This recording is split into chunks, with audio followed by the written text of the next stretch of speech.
오늘 파헤쳐볼 흥미로운 주제 바로 들어봐 보겠습니다. 이번 사건은 한국에 아주 깊게 뿌리내린 가족 전통이 부동산을 둘러싼 거대한 현대의 법적 분쟁과 정면으로 충돌하고 있는 상황을 명확하게 보여줍니다. 수십 년 전 평범하게 제사 지내던 가족의 모습에서 시작된 이 갈등이 도대체 어쩌다 살벌한 법정 싸움으로 번지게 된 건지 그 이면에 숨겨진 이야기들을 오늘 하나하나 짚어보겠습니다. 일단 숫자 하나 띄워놓고 시작해볼까요? 무려 60억 원입니다. 정말 엄청난 액수죠?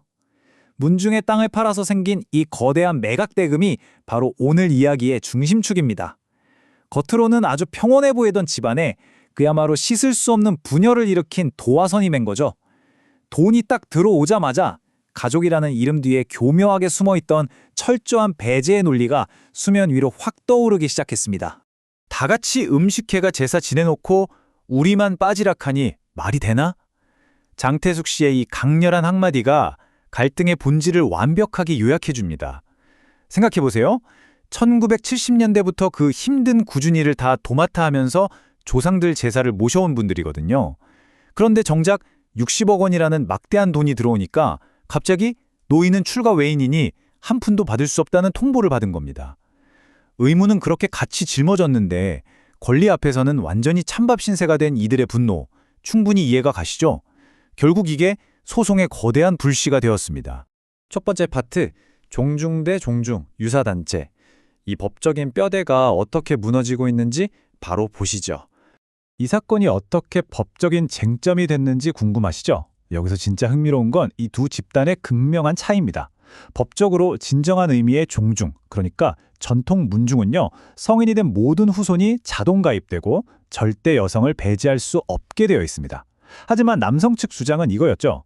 우린 전통 종중이 아니라 그냥 저 60억 원 땅값 관리하려고 모인 종중 유사단체일 뿐이야.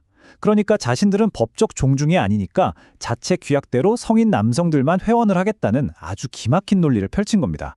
두 번째, 2005년의 역사적인 판례와 수십 년에 걸친 법적 투쟁 과정입니다.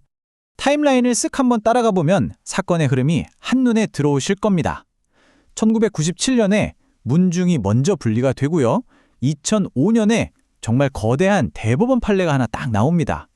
그리고 그 판례를 무기로 2023년에 106명의 여성들이 소송을 제기하죠. 이게 계속 이어져서 결국 최근 지난 2월 대법원 파기환송까지 오게 된 정말 숨가쁜 법적 여정입니다. 그러니까 여기서 가장 핵심적인 기점은 2005년 대법원 판결입니다. 대법원이 아주 못을 박아버린 거죠. 아무리 오래된 관습이라도 여성의 권리를 박탈하는 건 법적으로 무효다. 이건 말 그대로 게임 체인저였어요. 용인이 씨, 청송심 씨 등 다른 문중의 여성들이 줄줄이 법적 권리를 쟁취하게 만드는 엄청난 도미노 현상을 일으켰습니다. 이제 여자라는 이유만으로 종중에서 쫓아내는 건 어림도 없어진 겁니다. 세 번째 파트, 유사단체의 허점. 이들이 어떻게 교묘하게 법을 오해했는지 살펴보겠습니다. 2005년 판결로 직접적인 성차별이 아예 불법이 되니까 아주 치밀하게 계산된 방어 전략이 등장합니다. 여러분, 꼼수라는 단어 잘 아시죠? 이 종중 유사단체라는 타이틀을 쓴 게 바로 그겁니다.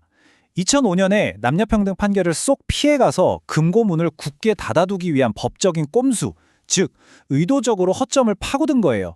겉으로는 법을 지키는 척하면서 실제로는 여성을 쏙 빼놓으려는 목적이었던 거죠. 자, 그럼 저랑 같이 돈의 흐름을 한번 쫓아가 보시죠.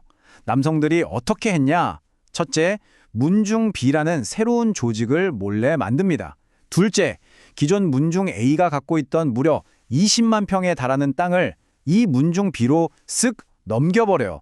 아무런 공식적인 법적 절차도 없이 말이죠. 셋째, 가장 결정적으로 이 과정에서 여성 회원들에게는 회의한다는 사실조차 알리지 않았습니다. 완벽하게 밀실해서 그 큰 재산을 이동시킨 겁니다. 하지만 여러분, 꼬리가 길면 결국 밟히는 법이잖아요. 2000년과 2005년의 내부 회의록이 발견되면서 아주 결정적인 스모킹건이 나옵니다. 문서에 보니까 스스로 새로운 단체라던 문중 B가 여전히 자기들을 문중 A라고 부르고 있었던 거예요. 1심과 2심 법원도 이걸 딱 보고 이거 문중 B는 결국 껍데기만 바꾼 문중 A구나 하고 여성들의 손을 들어줬던 겁니다. 네 번째 파트입니다. 계속되는 싸움, 그리고 대법원에서의 급격한 반전. 모든 게 여성들의 완승으로 깔끔하게 끝날 줄 알았죠? 그런데 여기서 완전히 반전이 일어납니다. 대법원이 사건을 다시 고등법원으로 돌려보낸 거예요. 객관적으로 상황을 보면 이유가 있습니다. 문중 미 안에 다른 친척 집안의 양자로 들어간 사람의 후손들이 섞여 있었거든요. 법적으로 전통적인 종중은 아주 엄격한 혈통을 따집니다. 이렇게 양자 혈통이 섞여 있으면 이걸 단순한 전통 종중으로 인정하기가 굉장히 복잡해지는 거죠. 그래서 대법원이 이건 좀 더 면밀히 따져봐야 해 하고 대구 고등법원에 요구한 겁니다.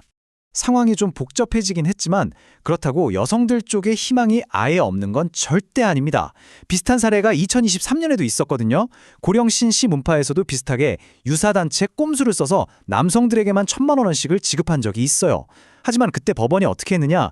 이런 배제적인 분배는 명백한 무효라고 딱 잘라 판결했습니다. 법원이 이런 식의 꼼수 분배에 적극적으로 제동을 걸고 있다는 아주 좋은 증거죠. 이 분야 전문가인 최지원 변호사의 설명을 꼭 짚고 넘어가야 하는데요. 아주 명확합니다.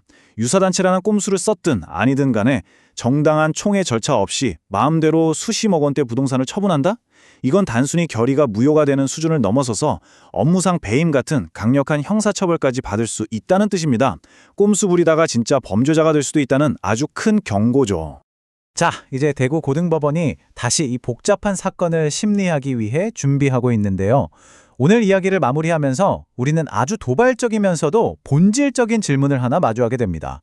모두가 함께 제사 음식을 만들며 묵묵히 의무를 다했다면 그에 따른 권리도 당연히 함께 누려야 하지 않을까요? 과거의 가부장적 관습과 현대 법적 권리가 정면으로 충돌하는 이 뜨거운 현장, 여러분은 어떻게 생각하시나요? 앞으로 이어질 재판 결과가 정말 궁금해집니다.